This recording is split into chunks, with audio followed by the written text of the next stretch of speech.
Tiene el uso de la tribuna el senador Manuel Bartlett Díaz, del Grupo Parlamentario del Partido del Trabajo. Por favor, senador. Hasta por 5 minutos.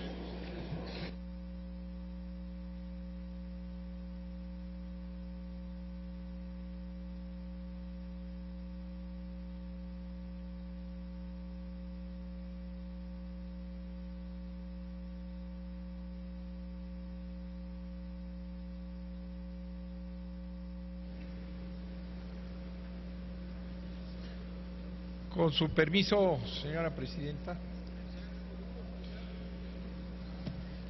En nuestro posicionamiento al inicio de la discusión del paquete fiscal, afirmamos que la reforma hacendaria no es una reforma social. No hay un plan para el destino de los nuevos impuestos ni para distribuir la riqueza. Busca legalizar la privatización del petróleo, la focalización, exclusión de derechos sociales y gravar más a los trabajadores, a las pequeñas y medianas empresas y a los sectores medios de la población, con énfasis en las personas físicas y cautivas, dejando intactos los privilegios de los grandes contribuyentes. La reforma carece de elementos progresivos sustanciales. La ley de ingresos, cuyo dictamen hoy conocemos, es la numeralia del paquete fiscal. Destaca el dolo del gobierno difundiendo contenidos falsos como el rubro hacendaria y de seguridad social, engaño que, como denunció el señor senador Corral, fue sostenido por la manipulación de las televisoras y múltiples medios. Destaca la utilización maliciosa del pacto por Peña Nieto para su beneficio, por encima del Partido Acción Nacional, lo que denunciaron de pie los legisladores panistas al grito de "fuera el pacto".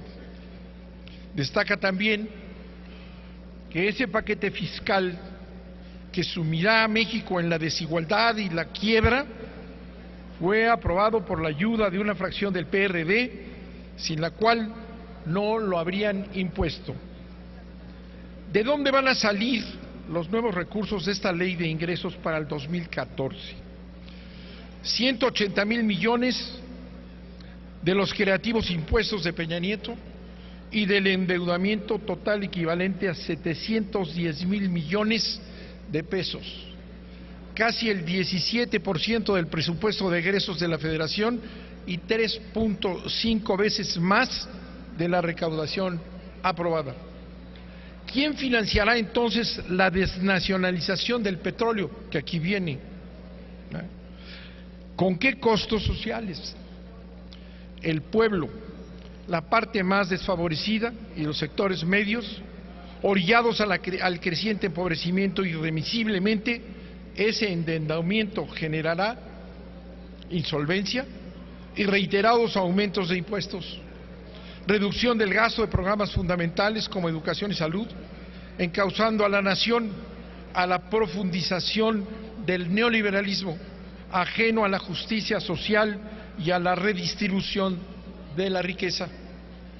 La nueva ley del impuesto sobre la renta, las modificaciones a las leyes del IVA y del IEPS, prueban del desinterés por el pueblo mexicano al mantener intactos los privilegios de los grandes grupos económicos que se apropian del 60% del Producto Interno Bruto, mientras pagan impuestos equivalentes al 7% de la recaudación total, cuando deberían aportar, de acuerdo con su participación en la riqueza social, un 60% de la recaudación total. Podría hacerse simplemente eliminando sin simulaciones los privilegios y recaudar 850,000 millones de pesos, el 64% de los ingresos totales del gobierno federal. Hemos escuchado argumentos en medios de comunicación, incluso aquí, del secretario de Hacienda afirmar que los privilegios fiscales han sido eliminados y ocultar el potencial de la recaudación con solo modificarse la consolidación fiscal, principal privilegio, lo que demuestra que quien manda en este país son los dueños del dinero. Una verdadera reforma fiscal hubiera pasado además por un plan auténtico de austeridad que no existe, que ahorraría al menos 385,000 millones de pesos, como lo especificó claramente López Obrador en una misiva a ese Senado, y unos 850,000 millones de pesos provenientes de la eliminación de la consolidación. Es vergonzoso que se disimule que el régimen de consolidación fiscal solo cambia de nombre por el de régimen opcional para grupos de sociedades, que es una copia exacta. El impuesto sobre la renta recae fundamentalmente sobre las personas físicas. Originalmente esta propuesta planteaba que la recaudación sobre las personas morales aumentaría en 16,000 millones de pesos, mientras que los de las personas físicas se obtendrían 59,000 millones de pesos. Al no eliminar los tratamientos especiales a maquila, transporte, grandes corporaciones del sector primario, la desigualdad entre las personas físicas y morales se profundizará al haber aumentado el cobro escalonado del impuesto sobre la renta a las personas físicas del 30 al 35, así como mantener el gravamen a las ganancias en bolsa, principalmente a los fondos de retiro, CIEFORES.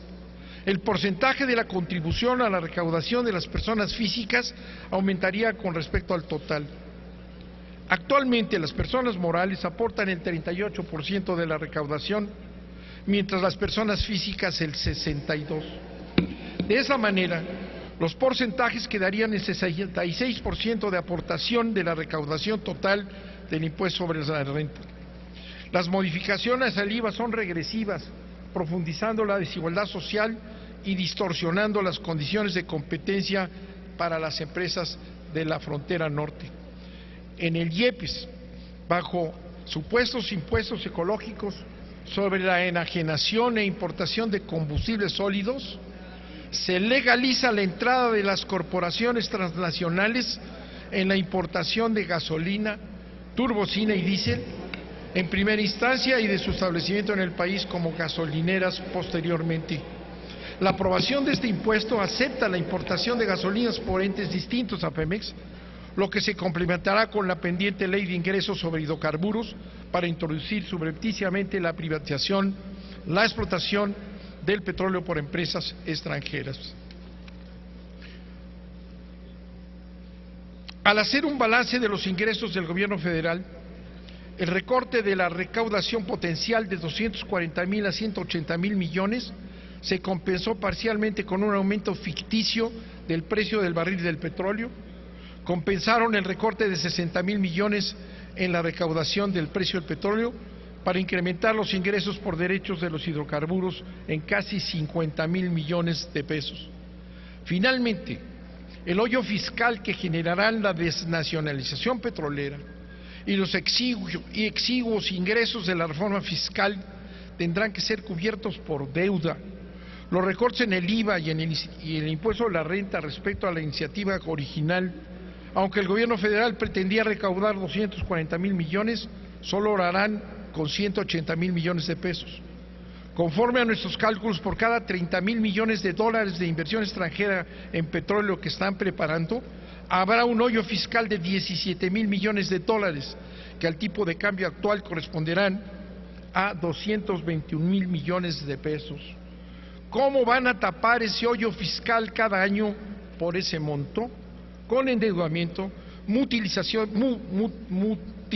del gasto público y avalanchas de impuestos futuros.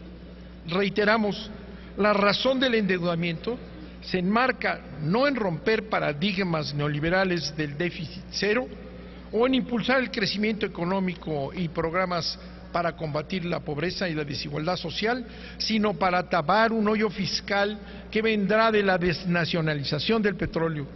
La deuda total, que incluye la interna y la externa, aprobada por un monto de casi 800,000 millones de pesos, será un lastre que sacrificará a las futuras generaciones para subsistir de ingresos, para sustituir los ingresos que dejarán de percibir las finanzas públicas. Insistimos por la desnacionalización del petróleo. Así, votar por esa miscelánea fiscal, votar por esta ley de ingresos, ¿verdad?, que aprobaron los aumentos de la deuda pública y están preparando recursos públicos para asegurar las ganancias de las transnacionales petroleras. El pueblo mexicano quedará endeudado por años, casi por el mismo monto del FOBA-PROA. Señoras y señores, por estos argumentos votaremos en contra y queremos llamar la atención sobre este grave desastre financiero que está planteando a la nación Peña Nieto. Muchas gracias.